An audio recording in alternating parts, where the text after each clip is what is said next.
오늘 우리에게 주시는 하나님의 말씀은 사도행전 28장 16절에서 23절 말씀입니다.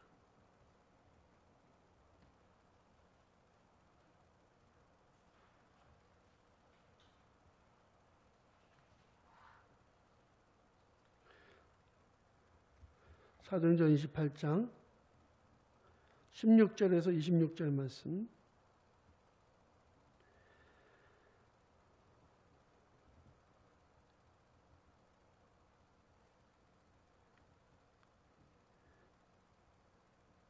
네, 16절서부터 23절까지입니다. 23절까지.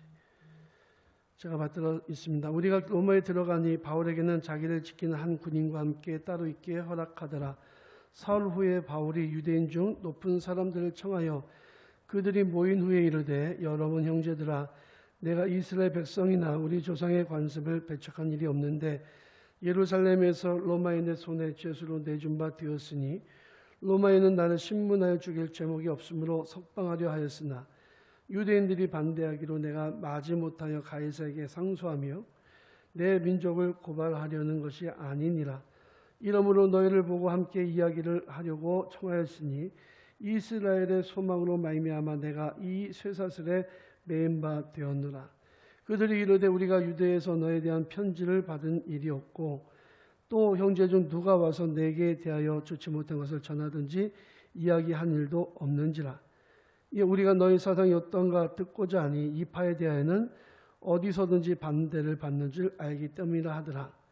그들이 날짜를 정하고 그가 유숙하는 집에 많이 오니 바울이 아침부터 저녁까지 강론하여 하나님의 나라를 증언하고 모세 율법과 선지자의 말을 가지고 예수에 대하여 권하더라. 아멘. 오늘 본 말씀을 가지고 이스라엘의 소망을 말하라 라는 제목으로 함께 은혜를 나누겠습니다.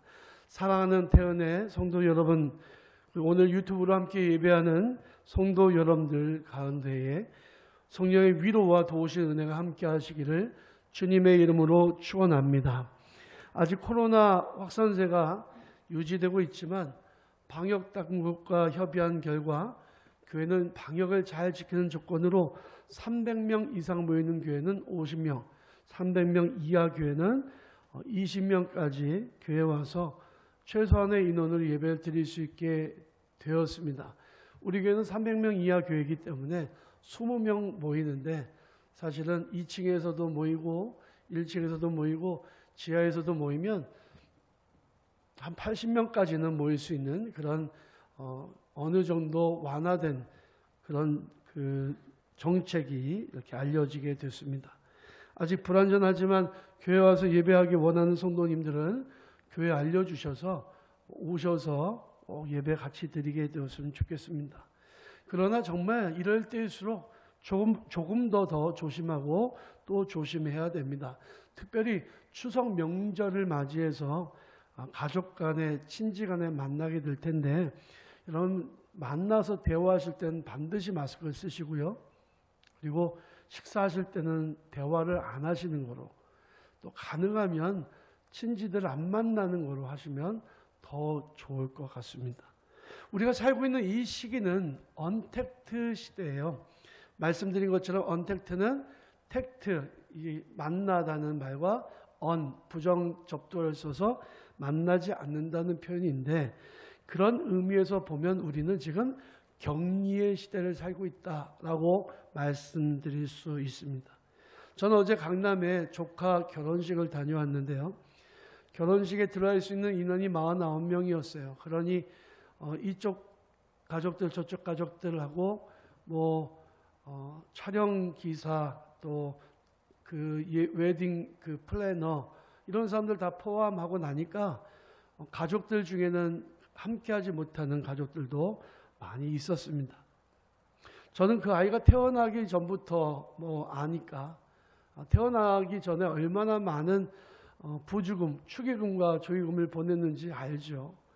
근데 모여야 축의금을 거둘 수가 있는데 모이지 못하니까 참 아쉽다, 안 됐다 이런 생각이 좀 들었어요. 다 그냥 내려놨다고 하는 말로 정리가 되더라고요. 어떤 의미에서 보면 진짜 우리는 격리 시대를 살고 있는 거죠. 근데 성경에 보면 성경 속에서도 격리되어 살았던 사람들이 있습니다. 제가 매주 말씀드렸던 다니엘부터 시작해서 격리의 삶을 살았던 사람 이야기를 드렸지만, 오늘은 진짜 격리돼서 2년 동안 꼼짝 못했던, 자기 집 바깥을 벗어나지 못했던 사람, 사도 바울에 대해서 말씀을 함께 나누려고 합니다. 사도 바울은 로마에 도착하고 난 다음에 자기의 셋집에 격리되었습니다. 세금, 월세는 본인이 내고요. 그러나 나라에서는 그 집을 감옥처럼 만든 거죠. 감옥보다야 좀 편리하지만 실제로 어디도 못 간다는 점에서 아주 답답하기 그지없는 상황이었습니다. 그의 집에는 군인 한 명이 와서 함께 지내고 있었기 때문에 이게 그가 하는 모든 일거수일투족이 감시를 받는 거죠. 그는 예배 드리기 위해서 다른 예배 처소에 가는 것도 물론 허락되지 않았습니다. 격리 상태였습니다. 하지만 오늘날 우리가 겪는 격리와는 좀 다릅니다. 미국에서나 일본에서나 아니면 저 인도네시아에서나 오시는 분들이 2주 동안 자기 어디 장소를 정해놓고 거기를 벗어나지 못하는 격리 상태에 있는 거에 비해서는, 그래서 아무도 만나지 못하는 상황과는 다르게 당시에 그는 격리 상태에 있었지만 얼마든지 사람을 만날 수가 있었습니다. 사람들이 찾아와 그를 만나는 게 허용이 되었고, 바울은 황제에게 재판을 받기 전까지 온전히 2년 동안을 격리 상태에 있으면서 수많은 사람을 만나고 복음을 증거하게 되었습니다. 사실 바울은 복음을 전하기 전에 스스로 죄인을 자처해서 로마로 간 거예요. 그런데 그 전에는 바울은 자기가 가고 싶은데 기도하고 가서 복음을 전했잖아요. 어느 누구도 그를 가지 말라고 막았던 적이 없어요. 성령께서 막으셨고 마게도냐로 가게 하신 일이 있었어도 어디 누가 그를 격리했던 적은 없었죠. 그런데 그는 지금 로마에 와서는 격리된 상태였다는 거죠. 그러나 그는 자기의 주어진 상황을 최대한 이용해서 그 자리에서도 복음을 증거했습니다. 여러분, 복음을 전하기 위해서는요, 사람을 만나야 됩니다. 접촉이 필요하다는 말씀이죠. 과거에는 그래서 사람을 만나기 위해서 노방전도를 했어요. 왜 노방전도를 하느냐? 내가 이미 내 주변에 있는 사람들은 다 예수 믿어요. 다 교회 다녀요. 전도할 사람이 없어요. 그러니까 새로운 사람을 만나기 위해서, 접촉을 하기 위해서 거리로 나가는 거죠. 그런데 지금은 시대가 달라졌습니다. 지금 같은 언택트 비대면의 시대가 계속되면은 복음을 전하는 것은, 기존의 방식대로 복음을 전하는 것은 이제는 아예 어려워졌다라고 말씀드릴 수 있습니다. 그러나 또 조금만 다르게 생각해 보면 이것은 복음을 전하기 위한 또 다른 기회일 수 있다는 거죠. 사도 바울이 격리되어 있는 동안에 그의 소문을 듣고 수많은 사람들이 그를 만나기 위해서 왔습니다. 또 오늘 본 말씀처럼 바울이 부르기도 했어요. 찾아온 사람들 중에는 고위 관료들도 있었고요. 그들의 부인들도 있었습니다. 장군들도 있었고요. 황실 사람들도 있었습니다.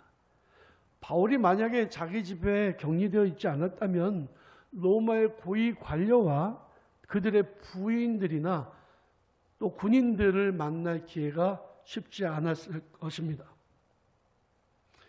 근데 당시에 바울은 굉장히 유명한 사람이었어요. 그래서 당시의 지식인이라면 바울은 한번 만나봐야 된다. 당시에 유명한 철학자들 만나는 것처럼 그렇게 바울을 만나러 사람들이 많이 왔다는 거죠. 주후 313년에 로마의 황제였던 콘스탄틴은 기독교를 공적으로 인정합니다. 기독교 이제 믿어도 된다 이거였죠. 그때에 콘스탄틴 황제의 어머니인 헬레나는 이미 기독교인이었습니다. 콘스탄틴이 전쟁터에 나갈 때에 그를 위해서 기도해 줬던 사람이 그의 어머니 헬레나였어요. 헬레나는 자기가 예수 믿는 것을 사람들에게 드러내진 않았지만 그러나 결국에 로마에서 기독교를 공적으로 인정하는데 지대한 영향을 미쳤던 여인이었습니다. 그런데 한번 생각해 보십시오. 300년이 넘는 기간 동안 로마에서는 예수 믿으면 죽어야 됐습니다. 잡혀서 사자굴에 던져져야 했습니다. 어떻게 그런 상황 속에서 헬레나가 예수를 믿을 수 있었을까요? 공식적으로 박해받는 종교였거든요. 저는 그것을 사도 바울이 2년 동안 자기 셋집에 격리되어 있었던 동안에 복음을 전한 씨앗이라고 봅니다. 그때 많은 황실 사람들이 와서 바울을 만났어요. 그들 중에 예수 믿는 사람들이 생겨났고요. 그들 가운데는 드러나게는 믿지 않았지만 그 신앙을 자기 후손들에게 연결해 주는 사람들이, 연결고리들이, 다리들이 있었다는 거죠. 복음의 생명력은 강합니다. 어쩌면 지금 북한의 독재자가 교회를 핍박하고 예수 믿는 사람들 잡아 죽여도 그의 가장 가까운 사람들 중에는 어쩌면 예수를 정말 신실하게 믿는 크리스찬들이 있을지 모르는 거예요. 바울은 2년 동안 자기 집에서 꼼짝도 못하고 있었습니다. 근데 많은 사람들이 바울을 찾아왔습니다. 궁금한 점을 물어보고 바울이 대답하는 방식으로 성경 공부가 진행되었죠. 사람들은 바울이 전하는 복음을 받아들이기도 하고 밀어내기도 했습니다. 하지만 정말 많은 사람들이 바울을 만났고 복음을 받아들인 사람들이 점점 늘어갔던 거죠. 우리는 코로나 전염병으로 한 번도 생전에 경험해 보지 못했던 이런 격리의 시대를 살고 있는 것입니다. 우리가 교회도 마음대로 오지 못하고 기존의 방식대로는 마음껏 전도도 할 수 없는 이런 상황에 우리가 놓여져 있습니다. 저는 하나님 앞에 이렇게 질문합니다. 하나님, 우리에게 왜 이런 상황을 허락하셨습니까? 그리고 내리는 결론은 우리에게 비록 이런 어려운 일들이 다가왔지만 이 상황 속에서도 우리가 할 수 있는 일이 있다는 것을 깨닫게 됐어요. 지금 이 시대에 우리가 할 수 있고 해야만 하는 일들이 무엇이 있을까요? 2년 동안이나 자기 집에 격리되어 있었던 사도 바울을 생각하면서 저는 이 비대면 시대에 우리 성도들이 해야 할 일이 무엇인지 함께 생각하면서 은혜를 나누기 원합니다. 첫 번째로 사도 바울은 격리되어 있는 기간 동안에 이스라엘의 소망을 증거했습니다. 사도 바울이 격리되어 있는 그 2년 동안에 무엇을 했는지 주의 깊게 살펴보면 결론을 알 수 있어요. 그는 격리되어서 정말 어디도 갈 수 없는 그 상황 속에서 자기에게 찾아온 사람들에게 한 명도 빼놓지 않고 예수 그리스도의 복음을 증거했습니다. 우리의 본분은요, 하나님 앞에 예배하는 예배자입니다. 그런데 그래서 예배가 생명인 거예요. 우리의 본분은 예배거든요. 그런데 우리의 사명은 뭐냐? 사명은 예수의 증인이 되는 겁니다. 예수 부활의 증인이 되는 거예요. 그래서 우리가 예배만 드리고 복음을 증거하지 않으면 본분은 다 했다고 하더라도 사명을 다하지 않은 겁니다. 우리는 복음을 증거해야 돼요. 사도 바울은 자기에게 찾아오는 사람들에게 이스라엘의 소망에 대해서, 예수 그리스도에 대해서 주가 그리스도시라고, 예수가 메시아시라고 담대히 복음을 가지고 전했고 선지자들과 예언자들의 말을 인용해서 말씀을 증거했습니다. 이스라엘 소망, 그분이 바로 예수님이시죠. 그분에 대해서 증거했다는 거예요. 우리도 이 시기에 격리의 시대를 살아가고 있지만 할 수만 있는 대로 최선을 다해서 예수 그리스도를 증거하는 삶을 살아가야 합니다. 우리가 교회 자랑, SNS로 자랑하게 하잖아요. 그리고 또 문자를 통해서 다른 사람들에게 전달하잖아요. 이 모든 것들이 우리가 이스라엘의 소망이신 예수 그리스도를 증거하는 일이에요. 사도 바울은 디모데후서에서 이렇게 말씀합니다. 너는 말씀을 전파하라. 때를 얻든지 못 얻든지 항상 힘쓰라. 범사에 오래 참음과 가르침으로 경책하며 경계하며 권하라 했습니다. 때를 얻든지 못 얻든지, 우리가 접촉을 할 수 있든지 할 수 없든지 어떤 방법을 통해서라도 우리는 예수 부활의 증인으로서 복음을 증거하는 사명을 감당해야 됩니다. 두 번째로 그는 자기 집에 격리되어 있는 동안에 오히려 세상에 더 큰 영향력을 미치는 사람이 되어가고 있었다는 거죠. 로마에 있었던 사도 바울은 유명했다고 말씀드렸잖아요. 사람들이 다 만나고 싶어 했거든요. 최근에 인플루언서라고 하는 말이 유행입니다.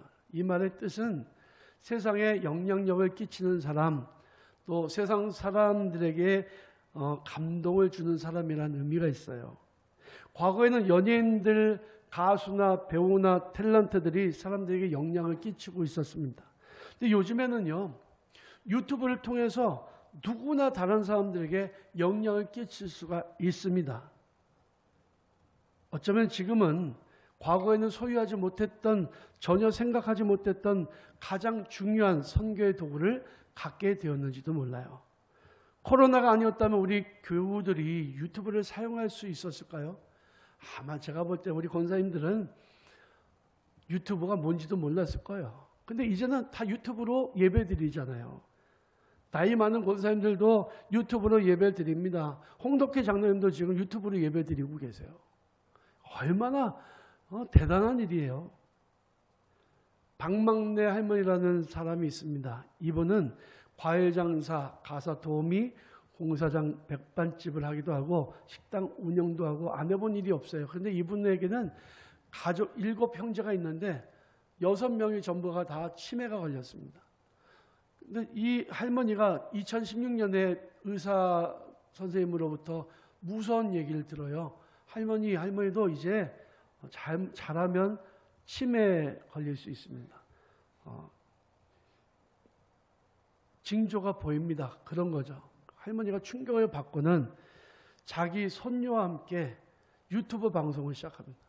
그러니까 손녀가 편집하고 올리는 거 하고 할머니는 그냥 영상을 찍고 막 이러는데 이게 대박이 났어요.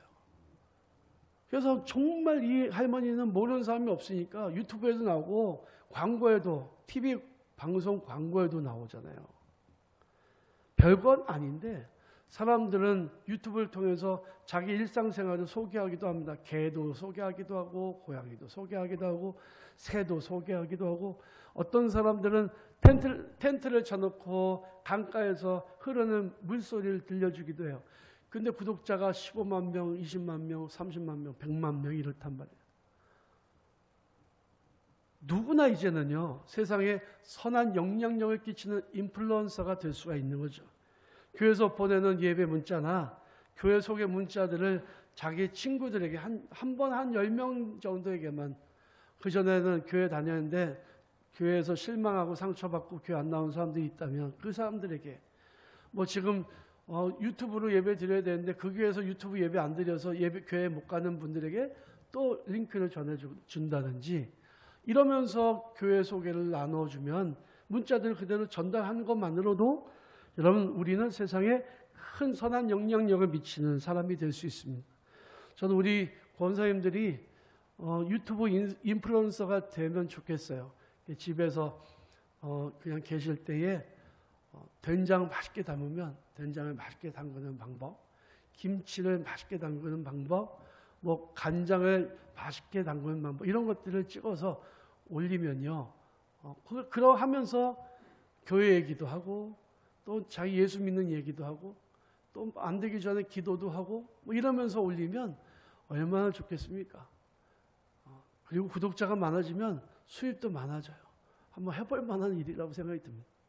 세 번째로는 그가 비록 격리되어 있는 몸이었지만 편지라고 하는 도구를 통해서 자기가 개척하여 세운 교회들과 지도자들에게 하나님의 말씀을 전하고 그래서 고난과 환난 가운데 있었던 성도들을 위로하고 격려했습니다. 사도 바울에게 있어서 편지는 아주 중요한 목회의 도구였어요. 그는 멀리 있는 형제들에게 편지를 써서 위로하고 그들을 가르쳤으며 교회를 세워나갔습니다. 사도 바울은 고린도후서 2장에서 너희는 그리스도의 향기라 말씀하신 후에 또 이어서 너희는 그리스도의 편지라 이렇게 말씀하고 있습니다. 왜냐하면 사도 바울은 편지를 굉장히 중요한 인플루언스, 영향을 끼치는 도구로 생각하고 있었기 때문에 그래요. 바울은 편지의 중요성을 알고 있었습니다. 바울은 자기가 처한 상황을 이용해서 최선을 다해서 제자의 삶을 살았습니다. 복음을 증거했고 교회를 세워나갔습니다. 여러분, 편지가 그냥 종이에다가 쓰면 비용이 들지 않죠. 근데 당시에 종이는 파피루스와 양피지 둘이 있었는데요. 파피루스는 쓰면요, 이게 전달하는 과정 속에서 부서집니다. 그래서 정말 중요한 문서는 다 양의 가죽으로 만든 양피지를 사용했는데요. 양 한 마리에서 양피지가 얼마나 나오겠어요? 그러니까 비쌀 수밖에 없죠. 그 비싼 그 양피지를 사다가 사도 바울이 편지를 쓰는 거예요. 그럼 그 편지를 받는 사람들은 그 편지를 복사해서 주변에 나눠줍니다. 바울이 무슨 생활이 넉넉했겠습니까? 아니에요. 그러나 그는 자기가 할 수 있는 최선을 다해서 복음을 증거했고 교회를 세워나가는 일을 했습니다. 이런 시대에, 이 격리의 시대에 도대체 우리는 무엇을 할까? 어떻게 해야 될까를 기도하면서 준비해 나가는 것은 정말 중요합니다. 저는 이 코로나19 격리 시대에 성도들이 마땅히 해야 될 중요한 몇 가지를 조금 더 말씀드리려고 합니다. 첫 번째로는 교회는 오지 못해도 진정한 예배의 자가 되어야 합니다. 제가 말씀드렸죠. 다니엘처럼 교회를 향한 창문을 열어놓고 예배드리면 좋겠다. 그건 마음 자세잖아요. 그러니까 뭐 TV가 반대쪽에 있으면 할 수 없는 거죠. 하지만 마음은 그런 마음을 가지라는 거죠.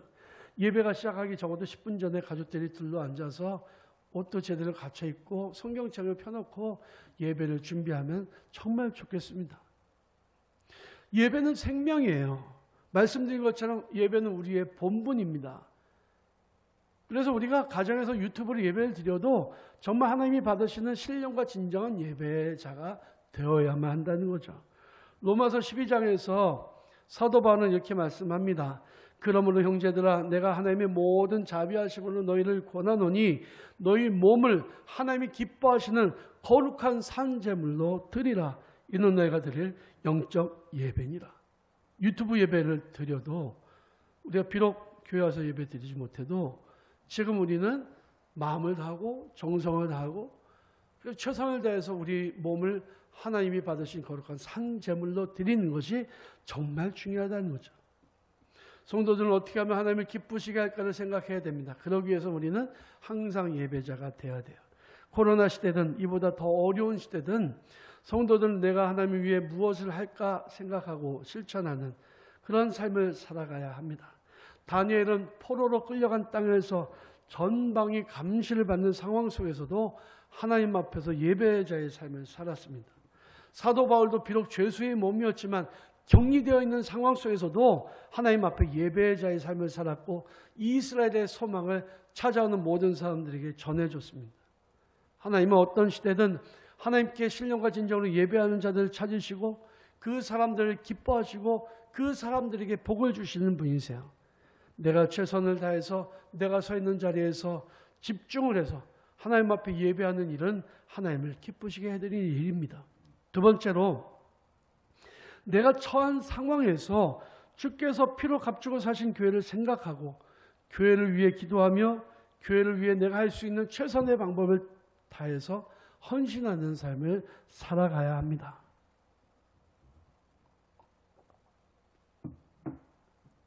저는 늘 자랑할 때 전국에 하나밖에 없는 교회가 우리 태운교회다 이렇게 자랑을 해요. 왜냐하면 내비게이션을 쳐봐도 태운교회는 하나밖에 없거든요.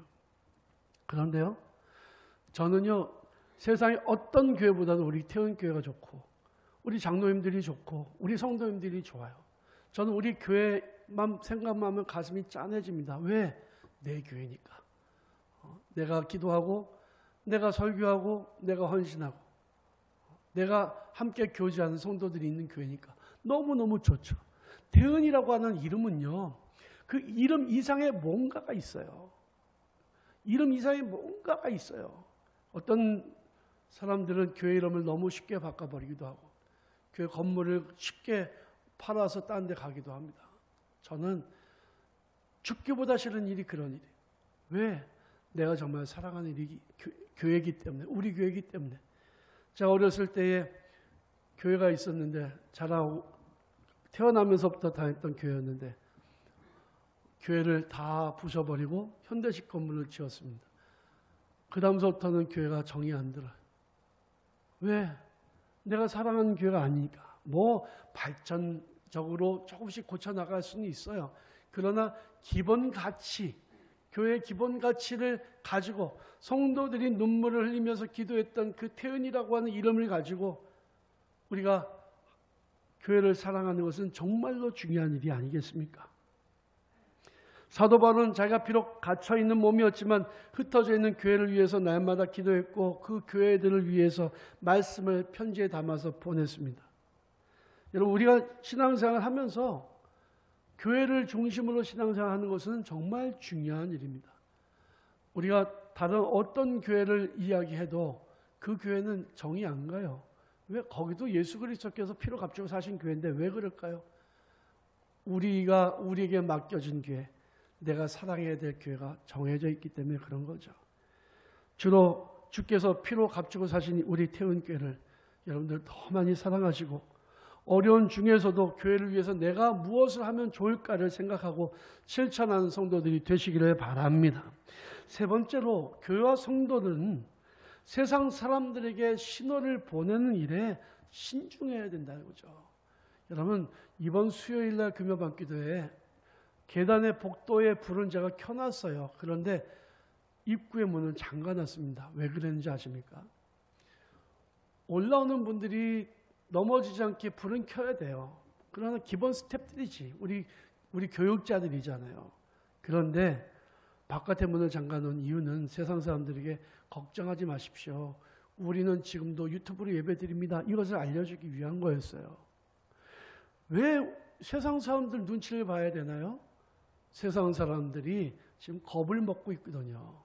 코로나로 인해서 자기네도 전염될까 봐 혹시라도 자기들에게 그런 안 좋은 피해가 올까 봐 두려워하고 있기 때문에 그래요.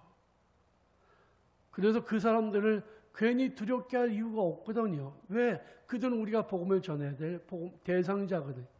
그 사람들이 교회에 대해서 뭔가 안 좋은 마음을 갖게 되면 어떻게 그들에게 이스라엘 소망이신 예수 그리스도를 증거할 수 있겠냔 말입니다.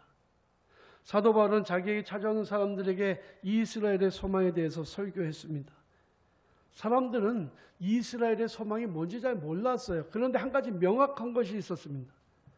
사람들은 바울의 행동과 삶을 지켜봤다는 거죠. 그리고 점점 복음에 대해서 관심을 가지기 시작했습니다.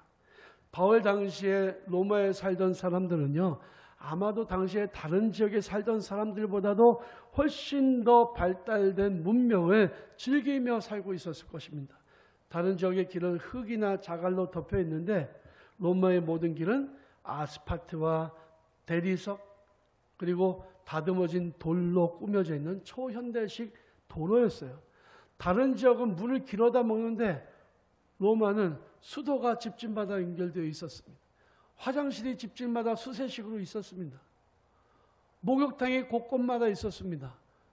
여러분, 다른 데는요 초막집에서 살고 움막집에서 사는데요, 로마에 사는 사람들은 2층 대리석집에서 살았습니다. 이거는 정말 물질적인 풍요가 대단했잖아요. 하지만 그 당시의 사람도 소망 없는 삶을 살았습니다. 경제적인 풍요가 반드시 행복의 기준이 아니라는 사실을 알아야 됩니다.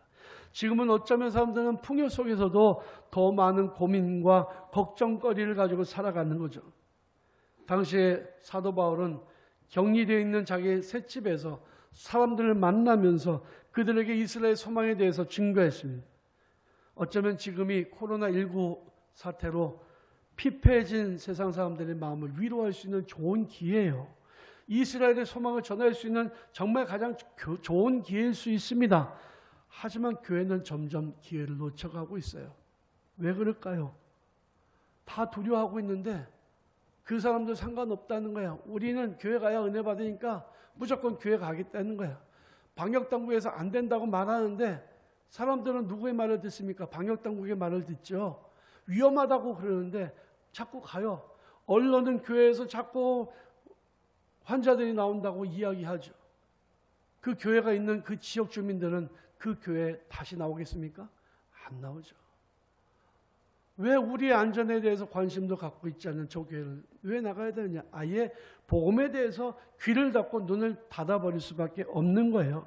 교회는 이 기회를 정말 뱀같이 지혜롭게 잘 보내야 됩니다. 비둘기처럼 순수하지만 그러나 뱀처럼 지혜롭게. 종교개혁자들, 마틴 루터와 종교개혁자들이 있을 당시에도 전염병이 퍼졌어요. 패스트 얼마나 무섭습니까? 그때의 종교개혁자들은 그렇게 말했습니다. 이런 상황에서는 사람들 만나서 전염시키는 것보다 가정에서 예배드리는 게 더 신앙적인 자세입니다. 지금은 그때하고 비교가 안 됩니다. 왜? 지금은 실시간 예배를 드리고 있잖아요. 각 가정마다 핸드폰 아니면 TV가 다 있잖아요. 하나님 앞에 우리가 예배 드릴 수 있습니다. 그런 의미에서 우리가 스스로 격리하고 조심하는 것은 굉장히 중요한 일이에요. 세상 사람들은 교회를 향해서 분노하고 있습니다. 일부 예배 제가 설교를 하고 예배 마치고 난 다음에 저한테 문자가 왔어요. 어떤 권사님이 요즘에 제가 신앙적으로 심한 고민에 빠져 있었다고. 사람들이 계속 교회를 욕하는데 정말 어떻게 하면 좋을지 몰랐다고. 근데 오늘 설교 말씀 듣고는 마음을 잡았다는 그런 이야기를 했습니다. 교회가 세상 사람들 두렵게 하고 교회가 세상 사람들 분노하게 하고 있기 때문에 몇몇 교회가 이 막중한 시기를 잘 예측하지 못하고 잘 대처하지 못했기 때문에 세상은 교회를 욕하는 거예요. 교회는 세상에 소망을 줘야 됩니다. 지금 소망이 사라져버리는 시대에 우리가 살고 있어요. 세상에 소망이 되기 위해 노력하는 것은 지금 이 순간 교회와 성도들이 해야 되는 노력입니다. 로마서 14장에서 사도 바울은 이렇게 말씀합니다. 그러므로 너희의 선한 것이 비방을 받지 않게 하라. 이로써 그리스도를 섬기는 자는 하나님을 기쁘시게 하며 사람에게도 칭찬을 받느니라. 우리가 정말 성전 예배를 사모하지만 코로나 감염병 시대에 교회에 오지 않은 이유는 우리의 자유가 다른 사람들에게 거침이 될까 두려워하기 때문입니다.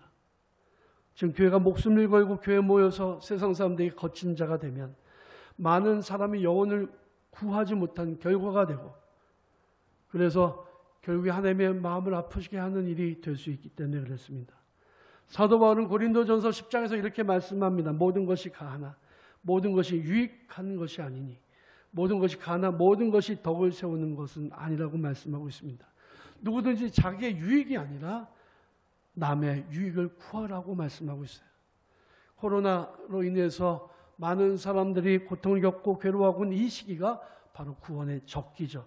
유튜브로 복음이 널리 전파될 수 있는 좋은 기회고 많은 사람들이 교회로 와서 예수를 믿게 할 수 있는 복음을 들을 수 있게 하는 정말 좋은 기회예요. 우리는 이 시기를 이 기회를 놓치면 안 됩니다. 이제 말씀을 정리하겠습니다. 지금 이 시기에 우리가 하나님을 기쁘시게 해드릴 수 있는 것이 무엇인지를 생각하셔서 마음과 뜻과 정성을 다한 예배자들이 되시기를 바랍니다. 주님의 몸된 교회를 위해서 내가 무엇을 할까를 생각하시고 또 세상에서 내가 그리스도인으로 어떻게 살까? 내가 예수 믿는 사람으로 가정에서 어떻게 살 것이며 내가 예수 믿는 사람으로 다음 세대를 어떻게 양육할 것인가를 생각해야 됩니다. 사도 바울이 이스라엘의 소망을 전하기 위해 최선을 다했던 것처럼 사랑하는 우리 태원의 성도 여러분, 이 시간 예배하는 모든 주의 백성들은 이스라엘의 소망이신 예수 그리스도를 전하는 복된 성도들이 다 되시기를 주님의 이름으로 축원합니다.